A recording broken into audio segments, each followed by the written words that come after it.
Moon Knight's first episode will drop 2 days before we get Morbius, and its final episode will release the day before Doctor Strange in the Multiverse of Madness.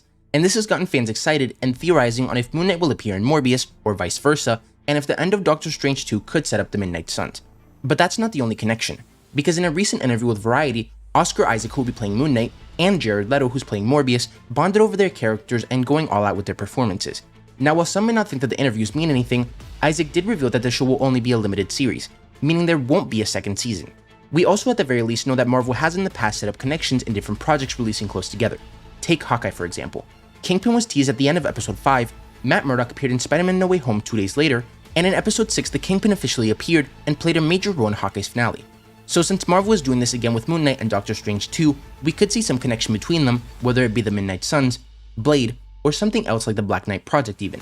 And since Marvel Studios and Sony have such a good relationship now, the same could be said for Moon Knight and Morbius, especially since Marvel Studios is currently working on the Werewolf by Night Halloween special, which is greatly connected to both characters and even the Darkhold, which we know will play a large role in Doctor Strange 2, again making another connection to that film. Also, something that should be mentioned is that Morbius recently had reshoots, which many people hope was to include Andrew Garfield's Spider-Man. And while that could be the case, it's probably no coincidence that both Moon Knight and Doctor Strange in the Multiverse of Madness had reshoots at around the same time as well. So it makes me wonder if that's actually the reason why Morbius was delayed again, because when it happened, it was seemingly for no reason. But now that the Moon Knight release date has been revealed, it's starting to make a lot more sense. It was also revealed by Deadline that Doctor Strange 2 and Moon Knight will most likely get trailers during the Superbowl. And lastly, I've talked about this before, but quite frequently Marvel will introduce some idea in the comics which will later make its way into live action, and one of those new ideas could introduce the X-Men into the MCU. In the months leading up to the Eternals, everyone thought that they'd be responsible for creating the X-Gene and eventually the Mutants, but in the movie, we didn't really get any hint at that being the case. However, in the comics, the X-Men are currently set to fight the Eternals for that very same reason, because they created the X-Gene. With the comic which is releasing this summer showing us a tease from Druig, which says, "For a million years, Earth has been protected from the Deviants, but we made a mistake. We missed one. The Mutants." So of course take this with a grain of salt, as it could have no connection whatsoever, and may just be a cool idea they came up with for the comics. But I mean, come on. It's pretty obvious that this could come into play in some way.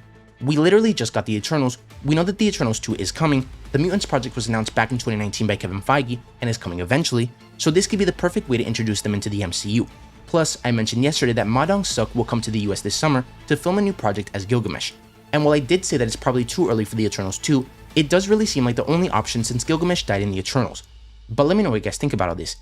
Do you think there will be some connection between Moon Knight, Morbius, and Doctor Strange in the Multiverse of Madness? And what do you think of the Eternals being the ones who created the X-Gene and the Mutants? If you enjoyed the video, don't forget to like, comment, subscribe, and turn on post notifications so you will never miss another video. Thanks for watching, and remember to wash your hands and stay safe.